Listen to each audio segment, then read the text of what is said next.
so nice to be here. I have the privilege to talk to you today briefly about New Voices. We are currently doing this media training in 7 cities: New York, Toronto, San Francisco, London, Dubai, Sydney, and Hong Kong. And as part of the Equality Summit here in Mumbai, we are launching the New Voices media training program in India. You can get more information about the program at Bloomberg.com/New Voices. We should have information also outside.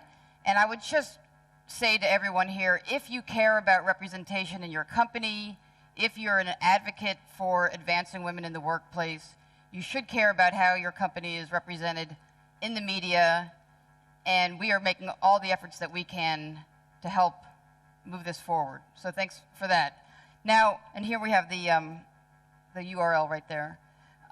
Bloomberg's D&I initiatives, diversity and inclusion initiatives, stretch across departments and into our products. The Bloomberg Gender Equality Index is made up of 230 companies, publicly traded companies, that have committed to advancing women in the workplace. They have voluntarily disclosed internal policies and statistics about that commitment. And for investors, they are really the only place where you have comprehensive, comparable data on gender equality. Only one of those 230 companies is from India. That company is Dr. Reddy's. And we have here M.V. Ramana, the CEO of Emerging Markets in India at Dr. Reddy's. Please come on up to the stage and we're going to have a conversation.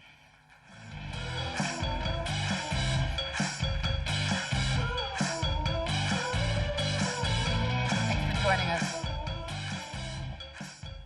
So, as the only company in India that's on the GEI, can you talk a bit about what was your company's reason for bringing this transparency? Why is transparency important to you? So transparency is important for us largely because we're today operating in about 35 countries. Each country has got its own rules and regulations. At the same time, we're trying to ensure that we're in line with the changing regulations as well. So when we are transparent and we open up our policies to scrutiny, then we know where we stand, both within the country and internationally as well. And that's something that we value, the feedback, and we continuously keep doing it. This is also something that is understood and appreciated both in terms of our internal as well as the external stakeholders as well. So Dr. Reddy's has 23,000 employees globally, 18,000 in India. With this transparency, we're seeing some positive data and we're seeing some not so positive data. I'm going to start with the not so positive. So 1 out of your 13 people in top management is a woman. What are you doing about trying to change that? So we operate in close to about 30 countries. So in terms of our operations in most of the emerging markets as well as in the developed part, a large number of our leaders are women, and in many of the countries they dominate the field force as well as the senior leadership positions. For example, if you take a country like Russia, all the sales and marketing heads, head of legal, head of HR are all women leaders. We have several country heads who are women leaders, and in the US as well, several of the function heads are the women leaders. But when it comes to India, there is a lot of pressure on the women to play a dual role and to take care, to be a caregiver as well as to take care of the home. And that puts some amount of pressure in terms of the way in which we see post-pregnancy there is a dropout in terms of the talent that is available for us to recruit. So what we started to do are several initiatives. First and foremost, we have identified a set of about 25 leaders in the middle management, currently going through a 9-month leadership development program where they're being exposed to both internal and external faculty on how could they be ready to handle bigger teams. At the same time, we have been able to also look at several initiatives both within the sales as well as in manufacturing. In manufacturing, we have created and became compliant to have the workforce, women workforce, work both in the morning shift as well in the night shift as well. And internally, we have taken a target that in the current year, we would like to have at least 2 of our facilities being headed by women leaders. So a lot of activities that we continuously keep doing in India, largely to encourage and to develop more women leaders, but we have several of them internationally. Okay. Now, on your board, between 2017 and 2018, you doubled your female representation from 1 to 2. How difficult was it to find that board member? And how has it affected the discourse within the boardroom? So I think in India there are a lot of very able and very capable business leaders. So it was not difficult at all for us to invite and have 2 very strong board members on Dr. Reddy's independent directors. Of course, we have looked at their competence and capability when we have taken them on the board, not to balance the diversity, but of course, not only the women board members, the other board members too keep encouraging and pushing us to consider having more leaders in India at the senior leadership level and keep having these conversations on a quarterly basis when we have the board meetings. And your overall representation, we're just going to stick with the data here for a minute. Your overall representation across your workforce is about 18%, quite low. Can you talk a little bit about why that is, specifically in the manufacturing sector, and how the numbers look differently depending on where you are in the world? So if you take just from a point of sales, in many of the countries outside of India, a large workforce are actually women. If you take Russia, 70% of our sales representatives are women, so is also in Ukraine and China and several other Latin American countries. But when it comes to India, it has been a challenge. So what we have done are 2 things. So what so for women who have taken a break after their maternity leave, we have been able to come back and to create a separate role called a hospital service executive, where they are able to go and meet the doctors and consult with them and give the education that is required. And this is something called SHE, that has actually worked very well, and we have been able to double this number. Last year also we have been able to create a specific field force in the dermocosmetic segment, which is both led by women leaders as well as the representatives are women representatives. So we are making initiatives at the entry level, at the mid-management level to increase this number. What probably would come relatively easier in other markets because of the availability of the talent pool, and more importantly, the fact that Dr. Reddy's considers in an unbiased manner only the meritocracy in terms of the way in which people progress within the organization and the way in which we are equipping the members of Dr. Reddy's to pick up new skills to continue to grow within the organization. That's something that we have to lay significantly more efforts in India, and we are doing that to increase the diversity within India. So if we just move beyond the issue of gender, can you talk a little bit about your initiatives around hiring and assimilating people with disabilities? So this is again something that we deeply believe in. So we have been hiring people with disabilities both in India and in international markets. What we have been able to do very recently is to reach out to the people we have already hired and ask them what kind of a company they think they have joined, what kind of facilities we are able to provide to them, and how are the co-workers treating them. And whatever feedback that has come, we have spread that feedback to the 22,000 employees in our quarterly communication conversation, so that everyone is aware of what and how one should work and behave with a person with physical disabilities. So what we have been consciously doing is to ensure that all our workplaces are conducive for the people with disabilities to easily move around. And we have been making some other conscious efforts. For example, when we had recently a hire who was hearing impaired within the department, we taught the basic sign language for the people so that the people are within the department are able to interact with the person who has joined us. So this is a continuous effort. We are doing it in other countries. For example, in a country like Russia, it is mandatory that 2% of the workforce have to be people with disabilities. That's something that we have been able to do. We have also received the recognition from the government as one of the first companies to have done this. So even in India, we reach out to NGOs and we reach out to government agencies to seek people with disabilities to join Dr. Reddy's. So when we were speaking before this discussion and realized that we have two interesting things in common. We both worked and lived in Russia, and we both have been at our companies for 26 years. So I wanted just to ask a little bit about your evolution at Dr. Reddy's. You started, I think, in the very low ranks, and you've now seen a lot of evolution, and especially in the area of diversity and inclusion. And you yourself, I think we would describe you as a male ally. So why don't you talk a little bit about the evolution for yourself and for the company that you've seen? So after I finished my MBA, it was around that time, 91, 92, when we're talking about globalization.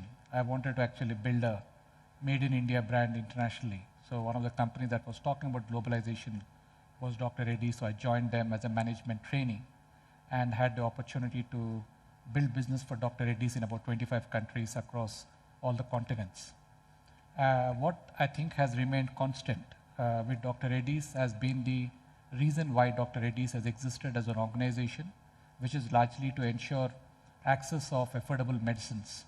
And that stayed constant from the day that we got together as an organization. And this is something that we live on a daily basis. So the two core elements of Dr. Reddy's is empathy and dynamism. So we're able to perceive what is the needs of the patients, and what you could see is whether it is a developed market or a developing market, whether you look at medicines that are paid by the patient out of pocket or it is paid by the government, there is a huge need to have affordable and high quality medication. And whenever we have been able to take that into the market, we have been able to see that the patients have hugely benefited. I can give you an example of how we have been living this on a daily basis. For example, Laura spoke about Russia. We are about number 13 by value in the prescription business in Russia, but number 1 by volume. So even though our products are very well accepted in that market and considered as Narodny Preparat, which in Russian translation means people's products, we have not taken advantage of our brands and increased the prices, but we've ensured accessibility. Even within India, when biosimilars, which are the large molecules, were not available, we were the first company to have developed a biosimilar, largely used today in oncology. The usage of the product after the first biosimilar was introduced went up by 10 times. So there is a huge undermet and unmet needs today, both in emerging markets and in the developed markets, and that's something that we continue to do on a daily basis. Now, Bloomberg has written quite a lot about some of the controversy around generic drugs.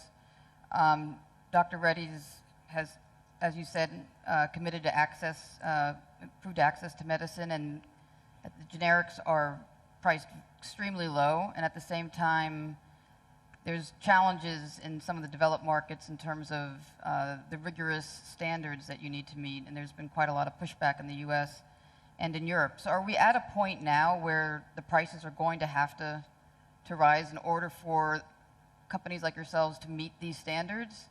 So globally, because of the fact that we operate in about 35 countries, it's not just the regulators from the developed markets, but even the developing market regulators, whether it is from Brazil, whether it is from China, from Southeast Asia, they all regularly come and audit us. And the standards are increasing by the day. And continuously look at how do we eliminate the waste. And a combination of both the elimination of the waste and the productivity improvement has ensured that while we have the plants which are completely to keep the drug costs low and meet the higher standards? So we have been working on sustainability for a long time. So if you talk about the sustainability on energy, about 23% of the energy today that we use is the renewable energy. We're today about 50% water neutral. And at the same time, in the last year alone, we did about 188 projects on energy conservation, which saved close to 96,000 tons of carbon dioxide getting into the air, and at the same time, it's equivalent to almost 48 lakh trees being planted in a single year. So what we have been able to do on a continuous basis is look for waste, eliminate the waste, look for conservation. But at the same time, a large part of the work has been the way in which we have been able to develop our team in improving both the R&D productivity as well as the sales productivity as well. And that's something has led to ensuring that we have the resources that is required to continuously ensure that our facilities are compliant with all of the regulations around the world. So in the GEI, one of the things that we look at is whether you have a supplier diversity program. And at the moment, you do not. And I wanted to ask why and whether you're considering starting that. We are considering that. Right now, we don't have a supplier diversity program. But what we do is we do annual audits, and we actually check the diversity within the vendors that we have. But we have not yet set up the conversations with them on how to improve and how would we have the sourcing from them. And that's something that we are considering. Okay. And finally, there's an interesting statistic that you've disclosed, which is while the percentage of women in the workforce is about 18%, when you look at the top 10% of compensated, it's 22% women, which is unusual. Usually it's lower. So can you explain why that is? That's because many of the top leaders that we have internationally are all women leaders, and obviously because we benchmark our salaries to the local country standards, that's the reason why the top 22% of the global pay is for women within the company. And have you looked at the compensation discrepancies within India itself? We have done that. For every country, we go with the local country standards, and we ensure that there's no bias in the way in which we make the pay. So just to discuss, since you're the only India company on the GEI, is that surprising to you? Do you foresee other companies going forward and disclosing their data like you have? Sure. I think today a lot of work is happening across many of the Indian corporates. Of course, we do expect that more would come within the gambit of the GEI. We feel very proud, and this is something that we communicate internally, and we have conversations with the people, even though we don't have a particular standard, but we basically have conversations with each of their leaders on what would they take as a target to improve the diversity within their business within that particular year, and on a half-yearly basis, we're then seeing whether or not we've achieved that target. So that's something that we will continue to do. We feel very proud of the fact that we are one of the companies that have been recognized, and we will strive, obviously, to continue to be within the index. And do you find that the data that is difficult to actually track? I mean, because of joining the GEI, have you had to start tracking data that you weren't tracking before? So what we need to do in order to make this happen, obviously it is a group of the management council and the L-1 who basically run various businesses and functions. So the conversations are largely to the group of about these 35-40 leaders in terms of what we would take within the year, how would we make it happen, and then the conversation within the HR community as well to make this happen. So to have the conversations and to move and to recognize people who are making efforts to improve the diversity, this is not an issue at all, and this is continuously recognized within the organization. Okay, thank you very much. Thank you. Pleasure.